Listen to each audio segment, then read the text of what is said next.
شامل عبادت ہے۔ میں یہ لایا تھا چلتے پھرتے جو پڑھنا ہے اس میں کلمہ طیبہ کی کثرت۔ اس سلسلے میں حضرت نے فضائل ذکر میں ایک چیز لکھی ہے۔ شیخ ابو یزید قرطبی فرماتے ہیں کہ میں نے یہ سنا کہ جو آدمی 70,000 مرتبہ لا الہ الا اللہ پڑھے اس کو دوزخ کی آگ سے نجات ملے۔ میں نے یہ خبر سن کر ایک نصاب یعنی 70,000 کی تعداد اپنی بیوی کے لیے بھی پڑھا اور کئی نصاب خود اپنے لیے پڑھ کر ذخیرہ آخرت بنایا۔ ہمارے پاس ایک نوجوان رہتا تھا جس کے متعلق یہ مشہور تھا کہ یہ صاحب کشف ہے، جنت دوزخ کا بھی اس کو کشف ہوتا ہے۔ مجھے اس کی درست صحت میں کچھ تردد تھا۔ ایک مرتبہ وہ نوجوان ہمارے ساتھ کھانے میں شریک تھا کہ اچانک اس نے ایک چیخ ماری اور سانس پھولنے لگا اور کہنے لگا کہ میری ماں دوزخ میں جل رہی ہے، اس کی حالت مجھے نظر آئی۔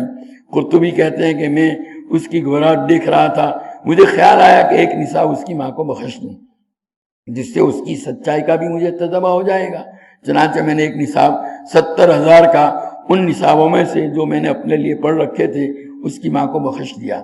میں نے اپنے دل میں چپکے سے ہی بخشا تھا اور میرے اس پڑھنے کی خبر بھی اللہ کے علاوہ کسی کو نہیں تھی، مگر وہ نوجوان فوراً کہنے لگا چچا میری ماں دوزخ کے عذاب سے ہٹا دی گئی۔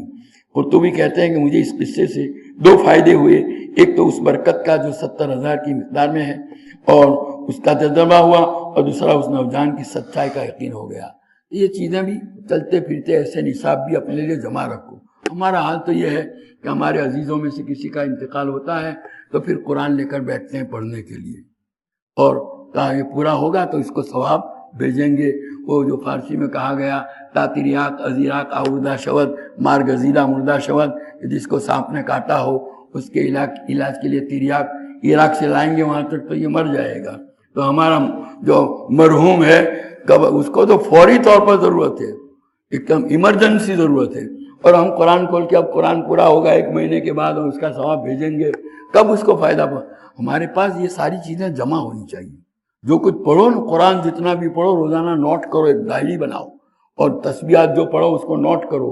یہ لا الہ الا اللہ کی اس سارے نصاب بھی باقاعدہ پورے کرتے رہو اور اس کو جمع کرتے رہو۔ آپ کے پاس ایک بہت بڑا اسٹاک ہونا چاہیے ان چیزوں کا۔ عزیزوں میں سے کسی کا بھی انتقال ہوا فوراً اس میں سے کچھ ان کے لیے کیا کر دیا، بھیج دیا، فوری طور پر اس کا بھی فائدہ ہوگا۔ تو یہ بہت یہی طریقہ اختیار کا ہمارے اکابر کے یہاں اسی کا اہتمام ہوتا ہے۔ یہ تو ہم جیسے سست لوگ آئے تو یہ طریقہ ہے، تو بہرحال اس کا بھی اہتمام کریں۔ اللہ تعالی ہم سب کو توفیق دے۔